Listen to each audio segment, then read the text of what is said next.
दुनिया भर से लाखों देखने और सुनने वालों को शहीद अरशद शरीफ का सलाम। नाज़रीन इकराम, 7 दिन का काउंटडाउन शुरू हो चुका है और फैसले का वक्त शुरू हो गया है, क्योंकि जनाब इमरान खान साहब ने 23 दिसंबर को असम्बलियां तहलील करने का ऐलान तो कर दिया है, लेकिन ज़मीरों की बोलियां, ज़मीरों की मंडियां दोबारा लगना शुरू हो चुकी हैं और ताकतवर हलकों ने इमरान खान के खिलाफ एक नया गेम प्लान मैदान में उतारा है और नया खेल शुरू हुआ है जिसने जंग का बिगल बजा दिया है। तो कुछ बड़ी ब्रेकिंग न्यूज़ है जो लेकर आपकी खिदमत में हाजिर हुआ हूं और आपने इस वीडियो को मिस नहीं करना और आखिर तक जरूर देखना है, क्योंकि आपके सामने तमाम चीजें आज मैं क्रिस्टल क्लियर करने जा रहा हूं। नई फौजी क़यादत चूंकि कह रही थी कि हम तो न्यूट्रल हैं, लेकिन अब नया तमाशा जो लगा है और जनरल आसिम मुनीर ने इमरान खान के खिलाफ एक बहुत बड़ा हुक्म जारी कर दिया है, जिसके बाद मैं अगर यह कहूं कि इमरान खान बामुकाबला जनरल आसिम मुनीर और जनरल आसिम मुनीर के इस हुक्म के बाद इमरान खान का एक बहुत बड़ा बयान सामने आना और ये लड़ाई जो है वो खतरनाक मरहले में दाखिल हो चुकी है। इस हवाले से अहम तरीन तफसीलात आपके सामने रखूंगा कि क्या हुक्म जारी हुआ और फिर इमरान खान साहब ने उसके ऊपर ज़मान पार्क से क्या बयान जारी किया है। और दूसरी खबर पर जो आज हम बात करेंगे कि चौधरी परवेज इलाही ने, जो कि सीएम पंजाब है, और कहा जा रहा था कि इमरान खान के साथ ये शाना बिशाना खड़े हैं, डट के खड़े हो चुके हैं, लेकिन जनाब इन्होंने इमरान खान की पीठ पर छुरा घोंप दिया है। क्योंकि इस्टेब्लिशमेंट के हाथों उनकी चाबी घूमती है, तो इमरान खान को शटअप कॉल दी गई है और ये जंग का बिगल जो मैंने आपको बताया ना कि तबले जंग बजाना, तो असल मायनों में चौधरी परवेज इलाही ने ये काम कर डाला है और असम्बलियां ना तोड़ने का ऐलान। नून लीग के साथ इत्तेहाद, इस वक्त माजरा क्या है, बैकडोर चैनल्स पर क्या कुछ हो रहा है और कौन किससे मुलाकातें करता पकड़ा गया है, ये तमाम तफसीलात मैंने आपके सामने हकाइक के सबूत रख रही है। और जनाब तीसरी खबर के चैनल बाजवा अपनी फिरौनियत से बाज नहीं आ रहे और ये वक्त का बहुत बड़ा फिरौन था और जनाब इसने इमरान खान के खिलाफ एक और नई साजिश जो है वो लॉन्च कर दी है, जिसने इस मुल्क को मजीद तबाह बर्बाद करने का एक पूरा प्रोग्राम तैयार हुआ है। तमाम तफसीलात आपके सामने रखनी है, लेकिन अगर आपने चैनल को सब्सक्राइब नहीं किया, चैनल को लाजमी सब्सक्राइब करें, बेल आइकन को दबा दें, आने वाली तमाम तरह अपडेट्स आपकी खिदमत में बर वक्त पेश होती रहे। नाज़रीन इकराम, अब जो खबर है कि जनाब स्पीकर कौमी असम्बली को खत लिखा गया कि आप हमारे इस्तीफे जो हैं उसको कबूल कर लें, लेकिन जो सारा मामला हुआ तो अब जनाब तहरीक इंसाफ ने इस्तीफों की तस्दीक के मामले पर ज़ाती हैसियत में आज खुद स्पीकर कौमी असम्बली के सामने पेश होने का फैसला कर लिया है। तकरीबन बुध या जुमेरात को स्पीकर कौमी असम्बली के सामने पेश होने पर पाकिस्तान तहरीक इंसाफ की क़यादत जो है वो गौर कर रही है। और फिर जनाब असद उमर साहब ने ये मीडिया से गुफ्तगू की है, उन्होंने कहा है कि असम्बलियों की तहलील के ऐलान के बाद पाकिस्तान तहरीक इंसाफ मशरूत मुज़ाकरात पर आमादा है। अगर हुकूमत इलेक्शन पर मुज़ाकरात करे तो जरूर बात करेंगे, इसके अलावा कोई बात नहीं होगी। और जनाब एक और तरह आप खबर ले लीजिए कि पंजाब की सियासी सूरत हाल वज़ीर-ए-आज़म ने वफाकी वज़रा को अहम टास्क सौंप दिया है और वफाकी वज़रा असम्बलियों की तहलील से मुतल्लिक मुशावरत के लिए पीडीएम क़यादत से राब्ते भी करेंगे, क्योंकि मैंने आपको बताया था कि चौधरी परवेज इलाही साहब जो हैं वो इमरान खान साहब को मनाने की कोशिशें कर रहे हैं और बंद कमरों के अंदर ये बातें हो रही थी, खान पागल जी इन्होंने मनाओ, अगर हमने इसको ना मनाया तो इमरान खान साहब असम्बलियां तोड़ देगा। खान साहब का अटल फैसला था। चौधरी परवेज इलाही ने 16 दिसंबर की रात को खान साहब को मनाया, 17 दिसंबर को भी मनाया कि आप इस फैसले को तब्दील कर दें, लेकिन इमरान खान साहब ने फैसले को तब्दील नहीं किया।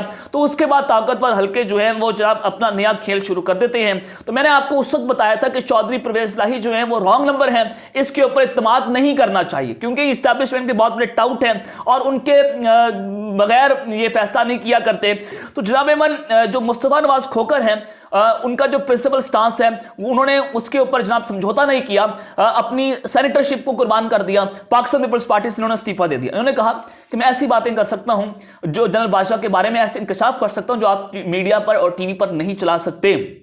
और साथ ही उन्होंने कहा कि हम तवक्को करते हैं कि जनरल आसिम मुनीर उन चीज़ों को रीसेट करें जो जनरल बाजवा ने की और जनाब रजीम चेंज ऑपरेशन कहा कि इस्टेब्लिशमेंट ने किया, ज़मीरों की बोलियां जो सिंध हाउस में लगी वो इस्टेब्लिशमेंट ने की और मईशत डिफॉल्ट कर चुकी है, टीटीपी सर उठा रही है और फौज पर जो तनकीद हो रही है जनरल बाजवा के बारे में जो मुदाखलत हुई, तो उसको जनरल आसिम मुनीर के लिए बहुत बड़े चैलेंजेस खड़े हो चुके हैं। सबसे पहले बात कर लेते हैं कि चौधरी परवेज इलाही ने जो कप्तान की पीठ पर छुरा घोंपा है और शटअप कॉल दी गई है, क्योंकि चौधरी परवेज लाई ने असम्बलियां ना तोड़ने का जो ऐलान किया है, इस वक्त ये लड़ाई बहुत ज्यादा गंभीर हो चुकी है। 7 रोज के अंदर क्या कुछ हो सकता है और इस्टेब्लिशमेंट अपना क्या किरदार अदा कर रही है, और नून लीग के साथ इस वक्त इत्तेहाद की खबरें आ रही हैं। जनाब कल इमरान खान साहब ने एक कौम से खिताब किया और उसमें चौधरी परवेज लाई भी साथ बैठे थे और केपी के जो वज़ीर आला है महमूद खान साहब वो भी साथ बैठे थे। तो चौधरी परवेज लाई जो है वो जनरल बादशाह को बहुत बड़े मौसिर समझते हैं, उनको अपना दोस्त समझते हैं और उनके बारे में कोई बात पसंद नहीं करते। वे खान साहब की अपनी सियासत है, परवेज लाई की अपनी सियासत है। तो परवेज लाई कौन होता है कि इमरान खान की पार्टी में इंटरफेयर करने वाला? तो क्योंकि उसके बाद 10 सीटें हैं, इमरान खान के पास 180 सीटें हैं, लेकिन ये जो गुजराती हैं ये बहुत बड़े ब्लैकमेलर हैं और ये इमरान खान को ब्लैकमेल करके बहुत सारे फैसले भी इन्होंने अपने हक में करवाए हैं। तो जनाब मौलाना सराई साहब ने भी कहा था कि जनरल बादशाह ने हमें कहा था कि आप इमरान खान का साथ दें। तो कल इमरान खान साहब ने चौधरी परवेज लाई को साथ बिठाया और ऐसी धोती खोली जनरल बादशाह की, ऐसा उसको एक्सपोज किया, ऐसा नंगा किया कि कौम जनाब वो कल का खिताब इमरान खान का नहीं भूल सकती और जनरल बादशाह के कानों से धुआं निकल रहा होगा कल का वो खिताब सुनकर जो इमरान खान साहब ने कहा। कल खान साहब ने कहा कि इन्होंने रजीम चेंज करके मुल्क को तबाह कर दिया। बड़ा खुलकर सामने कि इसने रजीम चेंज की, इसने साजिश की। और फिर जनरल बादशाह जो हैं वो कहते थे कि आप लोगों की फाइलें मेरे पास मौजूद हैं, वीडियोस मौजूद हैं, ऑडियोस मौजूद हैं। खान साहब ने कहा कि इनका तो काम था कि जनाब एजेंसी जो है वो मुल्क की सालमियत की बात करती, तो ये हमारी वीडियोस की बातें कर रहे थे। पर्सनल फोन जो है वो प्राइम मिनिस्टर के टेप हो रहे थे और जनरल बादशाह ने ही शहबाज शरीफ को तैयार किया, पीडीएम को इकट्ठा किया और हमारी हुकूमत का तख्ता उल्टा। तो साथ परवेज लाई साहब बैठे थे, उनकी तबीयत जो है वो खराब हो गई क्योंकि वो जनरल बादशाह साहब को अपना बहुत बड़े अब्बू मानते हैं। तो आज चौधरी परवेज लाई साहब ने एक इंटरव्यू दिया और खान साहब को खुलकर पैगाम दिया है और नाम लेकर उनकी पीठ पर छुरा घोंप दिया है। कहा कि जरा मैं उस पर बात करता हूं और फिर मुकम्मल कहानी बताऊंगा कि जनाब जीएचयू से क्या ऑर्डर मिले थे, एस्टैब्लिशमेंट से क्या ऑर्डर मिले थे, जिसके बाद ये इंटरव्यू के अंदर ऐसी बातें हुई हैं। चौधरी परवेज लाई ने उसका भांडा भी फोड़ा है कि किसको कौन कौन जो है उनको उस रात जो है फोन कर रहा था 17 दिसंबर को। तो चौधरी परवेज लाई साहब ने कहा कि मैंने इमरान खान को पहले भी बताया था कि आप जनरल बादशाह के खिलाफ बात ना करें, लेकिन उन्होंने ज्यादती की है कि मुझे साथ बिठाकर जनरल बादशाह को बुरा भला कहा है। तो ये बात, ये सियासत है। खान साहब ने साथ बिठाया, रंदा फेर के रख दिया चौधरी परवेज लाई की सियासत पर भी। और जनाब जनरल बादशाह ने जो पाकिस्तान की मुल्क के साथ गद्दारी की है वो जनाब उन्होंने बहुत सारी चीजें जो है वो खुलकर कौम के सामने रखी। उन्होंने कहा कि इमरान खान एहसान फरामोश है, जनरल बादशाह ने उनके ऊपर बहुत ज्यादा एहसानात किए हैं और जनरल बादशाह ने मुझे कॉल की कि आपने बहुत गलत किया है मेरे साथ कि आपके साथ इमरान खान बैठे थे और आप इमरान खान के साथ बैठकर आपने मुझे गंदा होने दिया है। जनाब आप मुल्क के साथ गद्दारी ना करते, आप ये जो मुल्क में जो सियासी अदम इस्तेकाम आया इसका सबसे बड़ा जिम्मेदार जनरल बादशाह हैं। जो अरशद शरीफ ने कहा था कि ना वो कौन था जिसने मुल्क में सियासी इंतशार पैदा किया, इमरान खान ने जवाब दिया वो जनरल बादशाह थे जिसने इस मुल्क में सियासी अदम इस्तेकाम पैदा किया और मुल्क को तबाह बर्बाद किया है। तो जनाब अब बादशाह साहब की वजह से मुल्क जो है वो डिफॉल्ट में हुआ।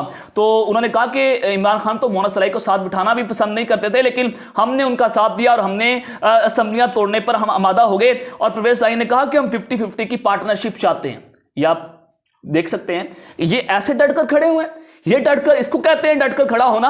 ये जनाब ब्लैकमेलर हैं चौधरी परवेज लाई, ये ब्लैकमेलिंग की सियासत कर रहे हैं, मुल्क की इनको फिक्र नहीं है, मुल्क जाता है भाड़ में, अपनी सीटें चाहिए। परवेज लाई साहब 42 से 43 सीटें खान साहब से मांग रहे हैं कि वहां पर अपना उम्मीदवार खड़ा ना करें, और दूसरा वो वजारत आला भी उनसे मांगी जा रही है, वरना वो कह रहे हैं कि हम अपनी लाइन तब्दील कर जाएंगे और आपको ऐसे खान साहब को ब्लैकमेल किया जा रहा है। और जनरल फैज हमीद के बारे में इन्होंने कहा कि हमारे साथ इन्होंने बहुत ज्यादा ज्यादतियां की, जनरल फैज हमीद हमारे खिलाफ थे।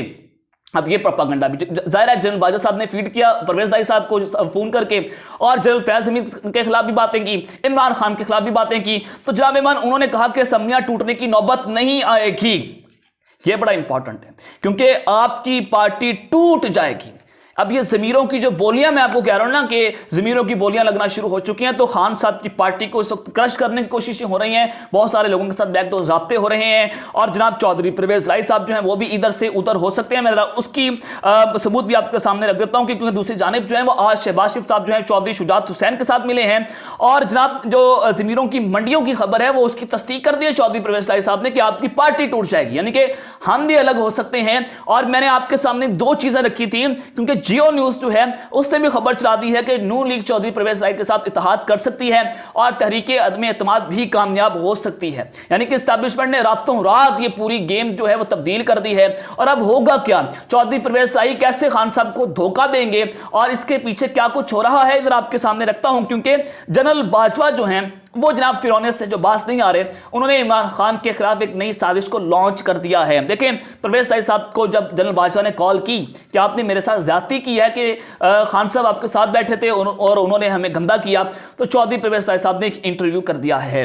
तो जनाब अब रजीम चेंज तो हुई है, बाजवा साहब ने की है, मुल्क में गद्दारी तो की है, किसने की है गद्दारी? और मुल्क में जनाब ये एक आर्मी चीफ ने इस पूरे मुल्क को सियासी इंतशार में धकेल दिया, सिर्फ एक शख्स की अना ने इस पूरे मुल्क को तबाह कर दिया जनाब। अब साबिक जर्नैल जो है वो इसकी डिमांड करें कि जनरल बाजवा पर आर्टिकल 6 लगाएं, इनको फांसी दें।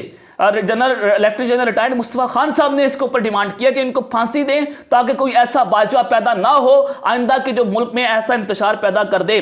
तो जनाबे मन अब जो जनरल बाजवा साहब ने परवेज ताहिर साहब से इंटरव्यू दिलवाया और अपना तर्जुमान बनाकर एक इंटरव्यू दिलवाया गया है, अब उसमें वो जनरल बाजवा के बारे में कह रहे हैं कि अब मैं खुद इनको जो है वो डिफेंड करूंगा। परवेज ताहिर साहब ने कहा अगर इमरान खान साहब इनके खिलाफ बात करेंगे तो ये अभी भी पॉलिटिकल इंटरफेरेंस की जा रही है जनरल बाजवा की जानिब से, और ये गद्दार हैं बहुत बड़े, क्योंकि ये शख्स जो है वो पॉलिटिकल पार्टीज को आपस में लड़ा रहा है। पीडीएम को और इमरान खान के दरमियान जो लड़ाई पैदा हुई, सियासी इंतशार पैदा हो गया। खान साहब ने पूरे बयानिए की तहस नहस करके रख दिया कि ऐसे रजीम चेंज हुई थी, ऐसे सारी साजिश हुई थी। तो अब ये दोनों पार्टीज को आपस में लड़ाकर एक मुल्क में दोबारा सियासी इंतशार पैदा करने की कोशिश की जा रही है। इस खेल को पाकिस्तान में बंद होना चाहिए, और ये खेल तब बंद होगा जब जनरल बादशाह को हटाया जाएगा। इनके ऊपर जो कोर्ट है वो जनाब एक्शन लेंगी, इनकी करप्शन के ऊपर इनके ऊपर आर्टिकल 6 लगाया जाए और उनको तख्तादार पर लटकाया जाए। ये खेल तब बंद होगा जब तक इस फिरौन जो है इसके खिलाफ हमारी अदालतें जो है एक्शन नहीं लेती।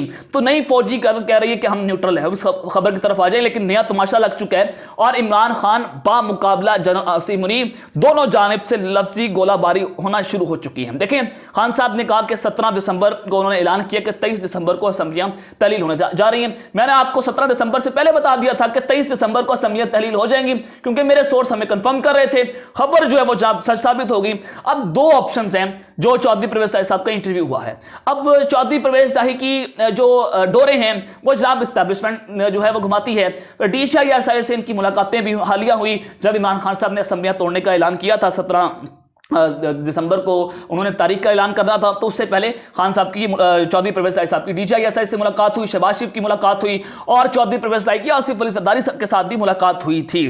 तो अब दो ऑप्शंस कौन से हैं? एक तो चौधरी परवेज ताहिर का ऑप्शन है कि इनको PDM के साथ मिलाकर इमरान खान की हुकूमत को गिराया जाए और वहां पर जनाब PDM के साथ मिलाकर अगले 6 से 8 माह के लिए वहां पर चौधरी परवेज ताहिर उनके वज़ीर-ए-आला बन जाए। अगर यह होता है तो अवाम चौधरी परवेज ताहिर साहब अपनी अगली सियासत भूल जाए और इस्टेब्लिशमेंट इस कदर गंदी होगी कि अगर रजीम चेंज ऑपरेशन दोबारा हुआ और वो हशर होगा जनरल आसिम मुनीर का जो जनरल बादशाह के का आखिर में हुआ, इनका शुरू के अंदर हो जाएगा।